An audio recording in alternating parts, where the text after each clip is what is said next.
కృపాంజలి కార్యక్రమానికి ప్రేమతో మిమ్మల్ని ఆహ్వానిస్తున్నాం. ఈ సంవత్సరంలో మరో పుస్తకాన్ని రిలీజ్ చేయడం జరిగింది. చిన్న దోణి పెద్ద తుఫాను అనే పుస్తకం ప్రింట్ అయింది. కావలసిన వారు మీరు ఆనంద్ గారిని సంప్రదించవచ్చు. ఇకపోతే క్యాలెండర్స్ అయిపోయాయి, మీరు అడిగినా ఇవ్వలేరు. దయచేసి ఈ విషయంలో క్షంతవ్యులం. మీరు ఫోన్ చేసి క్యాలెండర్స్ కావాలండి మాకు నిన్న కూడా ఇవ్వలేని పరిస్థితి లేవు. ఈ సంవత్సరంలో ప్రభు మరో 2 పుస్తకాలు ఇంకా 1-2 నెలల్లో ప్రింట్ అయ్యే అవకాశం ఉంది. మీ ప్రార్థనలో జ్ఞాపకం చేసుకోండి. యోసేపు గారి జీవితాన్ని అధ్యయనం చేస్తున్నప్పుడు ఆయన వ్యక్తిత్వం చాలా సమున్నతంగా కనిపించింది. మరి ఆ రోజున సిలువ లేదు, కానీ సిలువ కేంద్రితమైన ఓ జీవితం ఆయనలో కనిపించడం ఆశ్చర్యం. స్వార్థరహితమైన జీవితం, పరార్థమైన జీవితం, ప్రజాక్షేమం కోసమైన జీవితం, దేశ క్షేమం కోసం జీవితం, ప్రపంచ క్షేమం కోసం జీవించటం అనేది యోసేపు నుండి మనం నేర్చుకోవాల్సిన పాఠమేమో అనిపిస్తుంది. అంత సమున్నతమైన వ్యక్తిత్వం మాత్రమే కాదు, కానీ సంబంధాల వద్ద ఎంత బాధ పెట్టినా, ఎంత నష్టం చేసినా క్షమించే మనసు కలిగినటువంటి జీవితం కూడా తంది. అంతేకాదు, నేను ఒక మాట మీతో చెప్పాలి. మీరు ఎంతవరకు దాన్ని అంగీకరిస్తారో లేదో నాకు తెలీదు. లేని నింద వేసి అతన్ని నేరస్తునిగా నిరూపించి కొట్టించి చెరసాల్లో పారవేసిన పొతిఫర్ భార్య మీద పగేమన్నా తీర్చుకున్నాడా? నేను ఇంటికి వచ్చిన తర్వాత నువ్వు దీవించబడ్డావు, నీ భార్య మాటలు విని నన్ను అంత అవమానించావు అని తాను ప్రధానమంత్రి అయిన తర్వాత ఒక మాట అయినా అన్నట్టు కానీ, ఒక యాక్షన్ తీసుకున్నట్టు కానీ చూసారా మీరేమైనా? అంటే పగ సాధించడం అనేది అతని జీవితంలో లేదు. ఒక వ్యక్తిత్వంలో దైవికమైన గుణలక్షణాలు కనపడడం అత్యద్భుతంగా యోసేపులో కనపడతాయి. పాత నిబంధన గ్రంథంలో మనకు ఏబేలు, హానోకు, నోవహు, ఆ మీదట అబ్రహాం గారు, ఇస్సాక్ గారు, యాకోబు గారు, ఇంకా ఆ తరువాత కదా యోసేపు. కానీ వీళ్ళందరినీ మించిన వ్యక్తిత్వంలాగా నాకు అనిపించింది. దయచేసి అంతకు ముందున్న వాళ్ళని తక్కువ చేస్తున్నానని నన్ను అపార్థం చేసుకోవద్దు. వారికంటే చాలా పరిణితి చెందిన వ్యక్తిత్వంగా యోసేపు వ్యక్తిత్వం బాల్యం నుండి మరణం వరకు ఒక స్పాట్లెస్ లైఫ్, మత్సపడని జీవితాన్ని యోసేపులో మనం చూస్తాం. అందుకనే ఆయన జీవితం చాలా ప్రకాశమానంగా కనపడుతుంది నేటికి. ఫరో అతన్ని గుర్తించాడు, అతని చేతికి సమస్తం అప్పగించాడు. అతడు ప్రజల వద్ద నుండి ధాన్యాన్ని తీసుకున్నాడు అంటే కొనుగోలు చేశాడని అర్థం. అంతేగాని ఆజ్ఞ జారీ చేసి చచ్చినట్టు ఇవ్వండి, తర్వాత నేను మీకు డబ్బులు కమ్ముతాను కాదు. ఇలాంటివి అయ్యుండవు. అతడు అన్యాయస్తుడు కాడు కదా. ప్రజల వద్ద నుంచి కూర్చున్నటువంటి ధాన్యాన్ని నిల్వ చేశాడు. 7 సంవత్సరాల కాలం నిల్వ చేశాడు. దేవుడు అతనికి ఆలోచన ఇచ్చాడు. అంటే దేవుని మార్గదర్శకత్వం అన్ని విషయాల్లో కలిగిన వ్యక్తిగా యోసేపు కనపడతాడు. అందుకనే అతడు సమున్నతమైన వ్యక్తి అనిపిస్తుంటుంది. అంతకు మించి నాకు అనిపించిన మరో మాట ఏమిటంటే, తన కుటుంబం ఎక్కడా కనపడదు. తన పిల్లలు లైమ్లైట్లో కూర్చుంటే ఎక్కడా కనపడదు.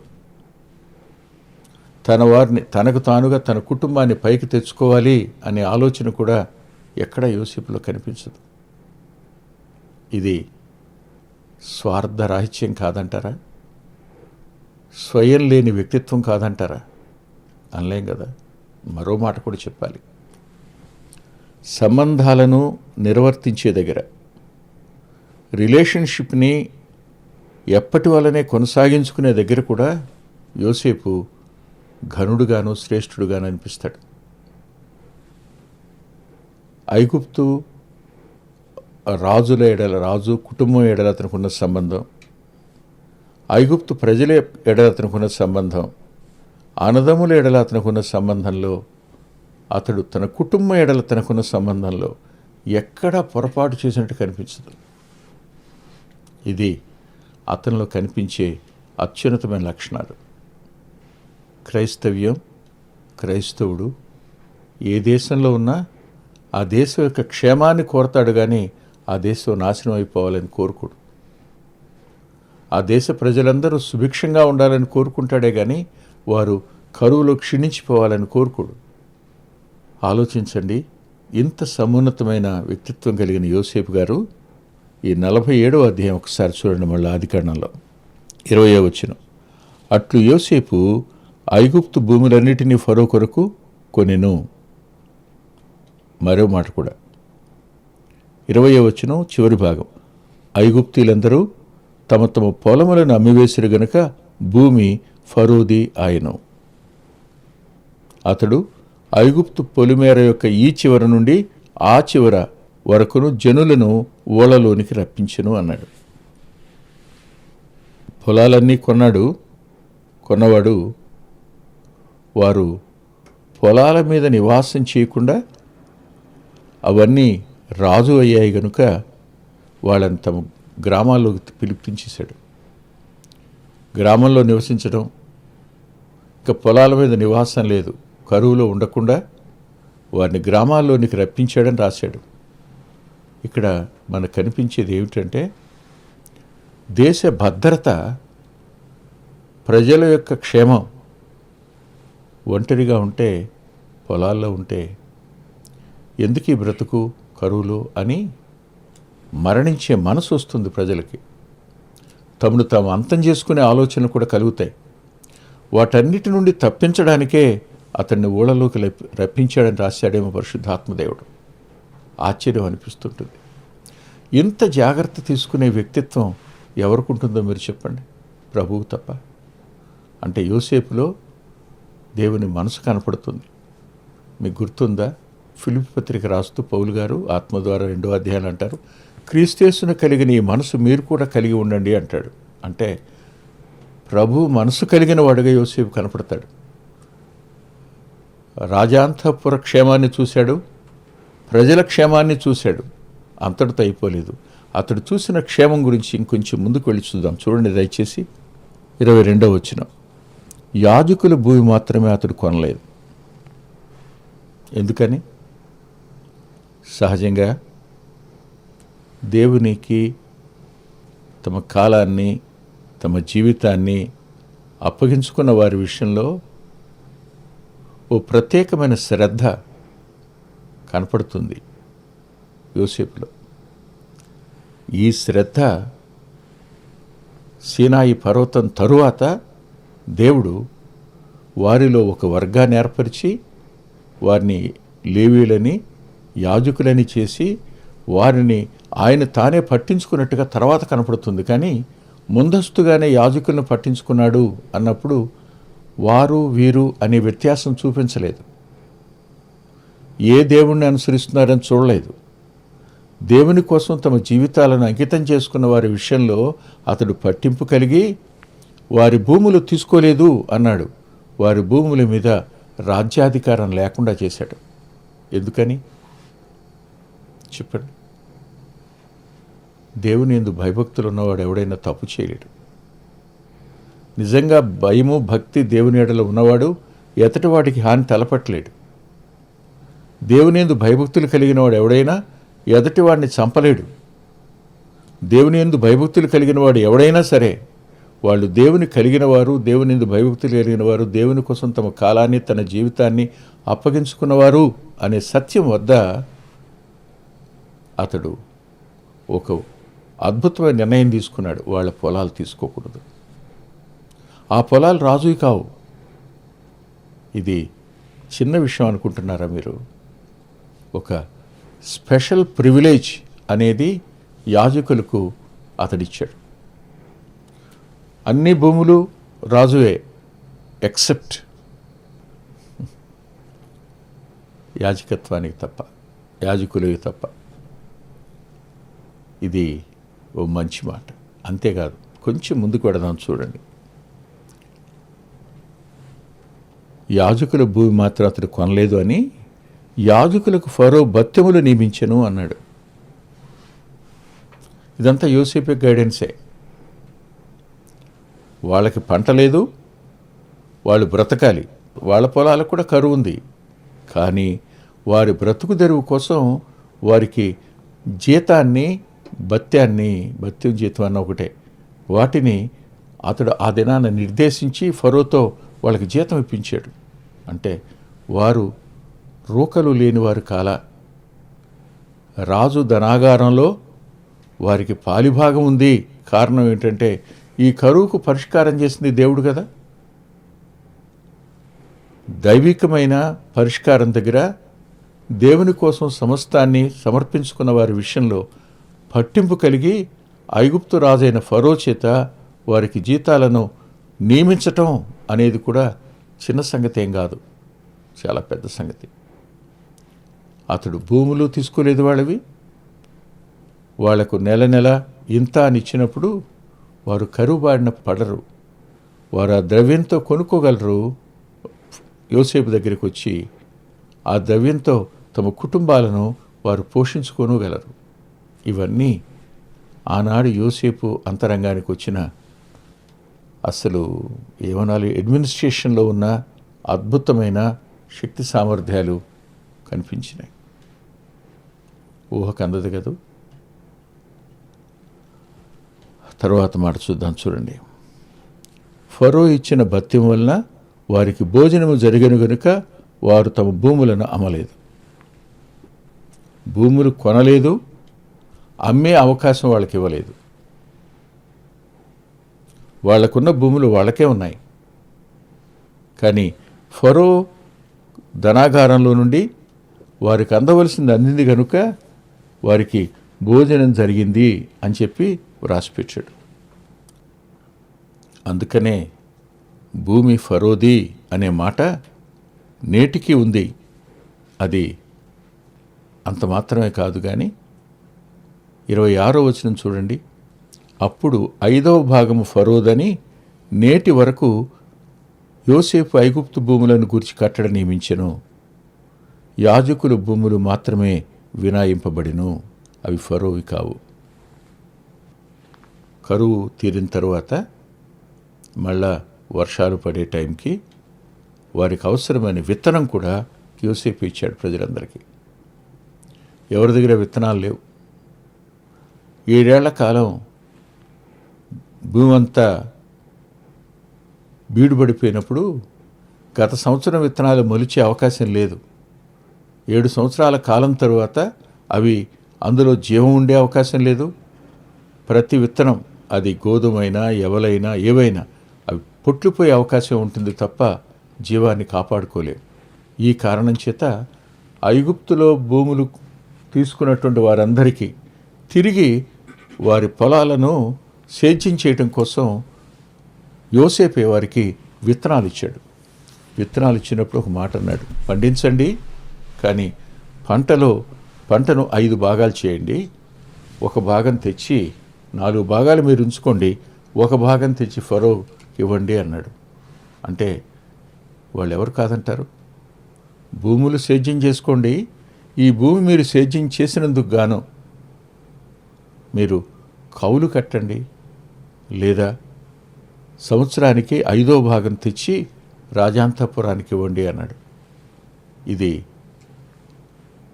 రాజు పరిపాలనకు, దేశ క్షేమానికి, దేశ భద్రతకు, సైనికుల నిర్వహణకు, పరిపాలన చేసేటువంటి వారి యొక్క భత్యాలకు ఇప్పుడు ప్రజల నుండే ధనం అందడం అనేది యోసేపు ద్వారా ప్రారంభమైంది. ఆ దినాన ఇది పన్ను అనలేం, ఇది ప్రజలు సంతోషంగా ఇచ్చేది. ప్రజలు స్వాతంత్రంగా, స్వేచ్ఛగా, సంతోషంగా తీసుకుని వచ్చి రాజాంతపురానికి ఇచ్చేవి. ఆలోచించండి ఒకసారి. 50 బస్తాలు పండాయి, అందులో 5 భాగాలు చేశారు.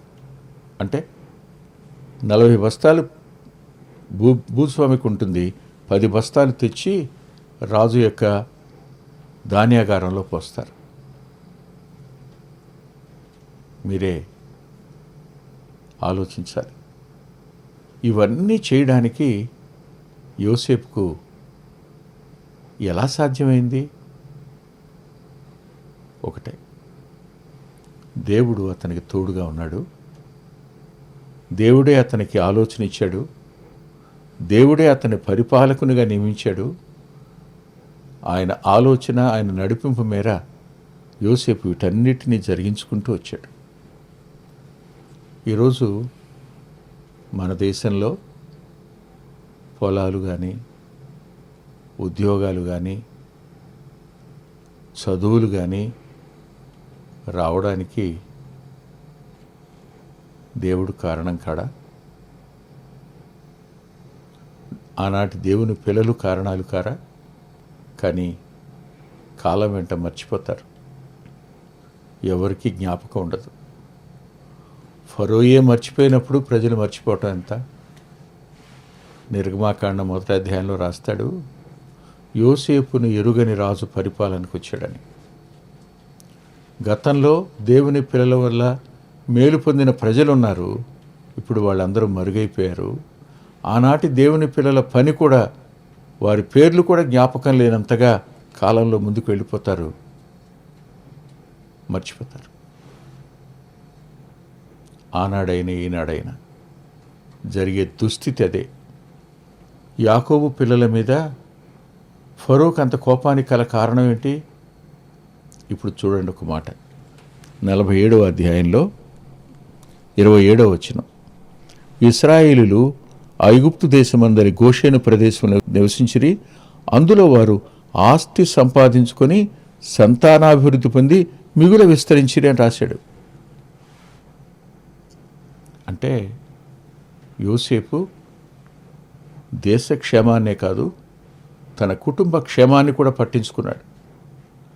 ఆ కరువులో ఇంకా 5 సంవత్సరాలు కరువు సంవత్సరాలు వస్తాయన్నాడు కదా. ఈ 5 సంవత్సరాలలో వారు నివసించడానికి, వారి ఆస్తి సంపాదించుకోవడానికి, సంతానాభివృద్ధి పొందడానికి, మిగుల విస్తరించడానికి యోసేపు కారణమయ్యాడు. అంటే వారి మందలు వర్ధిల్లాయి, అది గొప్ప ఆస్తిగా మారింది. వారికి సంతానాభివృద్ధి కలిగింది, వారు మిగుల విస్తరించిన వారు అయ్యారు. యోసేపు అయితే తాను, తన భార్య, తన 2 పిల్లలు రాజాంతఃపురంలో ఉన్నాడు. దేశ క్షేమాన్ని పట్టించుకున్నాడు, ప్రజాక్షేమాన్ని పట్టించుకున్నాడు, యాజకుల క్షేమాన్ని పట్టించుకున్నాడు. అదే రీతిగా తన రక్త సంబంధులు, తన తండ్రి ఇంటి వారి యొక్క క్షేమాన్ని కూడా అతడు పట్టింపు కలిగి వారిని కొనసాగింపు చేసినవాడు కనబడతాడు. ఇది అరుదుగా కనిపించే శ్రేష్టత. యోసేపు ఒక కట్టడ నియమించాడు. ఆ కట్టడ కొనసాగుతూ వచ్చింది సంవత్సరాల కాలం. వారు అభివృద్ధి పొంది విస్తరించేట్టుగా తన వారికి అవకాశం ఇచ్చాడు. యాజకులకు మేలు చేశాడు. ఇప్పుడు యోసేపు, యాకోబు ఐగుప్తులో ఉన్న కాలం, కలిసి ఉన్న కాలం 28వ వచనం రాశాడు. యాకోబు ఐగుప్తు దేశంలో 17 సంవత్సరాలు బ్రతికెను అన్నాడు. 17 సంవత్సరాలు, 13 సంవత్సరాల ఎడబాటు, 17 సంవత్సరాల తిరిగి సహవాసం తండ్రితో. అంటే 13కు 4 ఎక్కువే కదా. చాలాసార్లు పరిస్థితుల వల్ల మన వారి నుంచి ఎడబాటు వచ్చే పరిస్థితులు ఉంటాయి. కానీ దానికంటే అధికంగానే మరల తిరిగి వారితో జీవించేటువంటి అవకాశం, వారు నీ దగ్గర ఉండే అవకాశం ఉంటుందని ఈ లేఖనం ఎక్కడో తెలియని ధైర్యాన్ని కలుగు చేస్తున్నట్టు అనిపించింది. మీరు ఈ వచనాలను మరల చదవండి. వాళ్ళు వచ్చి ఏమన్నారో చూడండి. 25వ వచనంలో, నీవు మమ్మను బ్రతికించితివి, ఏలిన వారి కటాక్షం మా మీద ఉండనిమ్ము, ఫరోకు దాసులమగుదుము అని చెప్పారు. ఇప్పుడు ఐగుప్తు ప్రజలందరూ తమను తాము రాజుకు దాసులుగా చేసుకున్నారు. అప్పుడు విత్తనం తీసుకున్నారు. అప్పుడు తమ పొలాల దగ్గరికి వెళ్ళారు. అంటే ప్రజల మీద సంపూర్ణ ఆధిపత్యం, ఆస్తి మీద ప్రజల మీద సంపూర్ణ ఆధిపత్యం రాజుది అనే ఆ ఆలోచన కానీ, ఆ ప్రణాళిక కానీ, దాని కట్టడగానే నియమించింది యోసేపే. అది బలవంతంగా చేయలే, స్వచ్ఛందంగా వాళ్ళంతటా వాళ్ళు వచ్చి అడిగితే చేశాడు. ఈరోజు కూడా దేవుడు ఎవరి జీవితాల్లోనికి బలవంతంగా రాడు. ఆయన మరణ పునరుద్ధానాల యందు విశ్వాసం ఉంచి ఆయన వద్దకు వచ్చి ఆయన్ని మనం అడిగితే తప్పకుండా మనం పశ్చాత్తాపడినప్పుడు క్షమిస్తాడు, తిరిగి చేర్చుకుంటాడు. మనం కోల్పోయిన సమస్తాన్ని మరలా మనకు తిరిగి ఇచ్చేటువంటి దేవుడు ఆయన. కోల్పోయిన మహిమను, కోల్పోయిన దేవుని సహవాసాన్ని, కోల్పోయిన ఐక్యతను మరలా తిరిగి ఇవ్వగలిగిన దేవుడు ఆయన. ఆయన మీ జీవితంలో ఉంటే నిజంగా మీరు ధన్యులు. తల్ల వంచండి, ప్రార్థన చేసుకుందాం. ప్రేమగల మా ప్రియ తండ్రి, పరిశుద్ధుడు అయిన గొప్ప దేవ, కొద్ది మాటలు చెప్పడానికి మీ కృపను కనపరిచారు, కృతజ్ఞత చెల్లిస్తున్నాం. వింటున్న మా ప్రియుల యొక్క ఆరోగ్యాల కొరకు, ఆత్మీయ జీవితం కొరకు, వారి ఆర్థిక పరిస్థితి కోసం, కుటుంబంలో నెమ్మది కొరకు ప్రార్థన చేస్తూ కృపను చూపండి, వారి కన్నీటిని తుడుమని యేసుక్రీస్తు ప్రభు వారి పేరట ప్రార్థిస్తున్నాం తండ్రి, ఆమేన్. ప్రభుచిత్తమైతే వచ్చేవారం కలుసుకుందాం.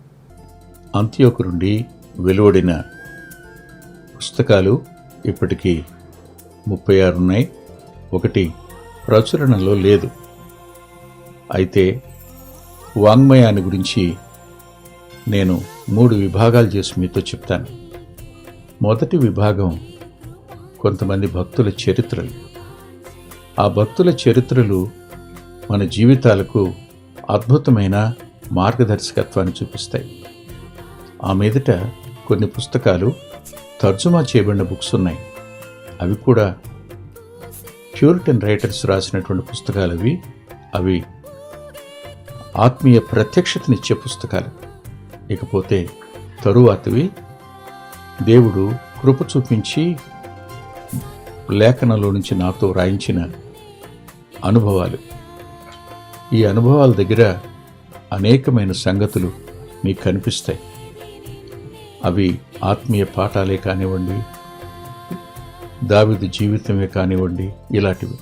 ఇవన్నీ మీ ఆత్మీయ జీవితానికి అనుదిన ఆహారంలాగా ఉపయోగపడతాయి. ఇవి మీరు ఖచ్చితంగా కలిగి ఉండడం మంచిది. అంతేకాదు, ఈ వాంగ్మయంతో పాటుగా నెలకొకసారి మాసపత్రిక, క్రీస్తు సువార్త పత్రిక వెలువడుతోంది. అంతేకాదు, 2 నెలలకు ఒకసారి పిల్లల కొరకై ద్విమాస పత్రిక, ద్విమాస సచిత్ర పత్రికది. ఆ పత్రిక పిల్లల కోసం నెలవంక అనేటువంటి మ్యాగజైన్. అంతేకాదు, మరో మాట కూడా చెప్పాలి, పిల్లల పరిచర్యకు ఒక ప్రత్యేకమైన స్థానం ఉంది. రాబోయే తరాలకు నారుమడి కదా, అందుకొరకై మొత్తం 12 DVDలు పాటలున్నాయి. అవి యూట్యూబ్లో కనపడతాయి. మొత్తం 120 చిన్నపిల్లల పాటలున్నాయి. అంత మాత్రమే కాదు, ఎలీషా పాఠశాల తెలుగు VBS అనేటువంటి మకుటంలో 3 సంవత్సరాలకు అవసరమైన 18 టెక్స్ట్ బుక్లు, 18 వర్క్ బుక్లు కూడా ఉన్నాయి.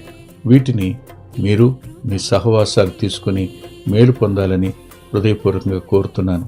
మా చిరునామా కృపాంజలి, బ్రదర్ పిల్లా వెంకటరత్నం, రామచంద్రపురం రోడ్, గుడివాడ, కృష్ణా జిల్లా, Andhra Pradesh. Our address: Krupanjali, brother Pilla Venkataratnam, Ramachandrapuram road, Gudivada, Krishna district, Andhra Pradesh. Phone number 9490504299 9490504299.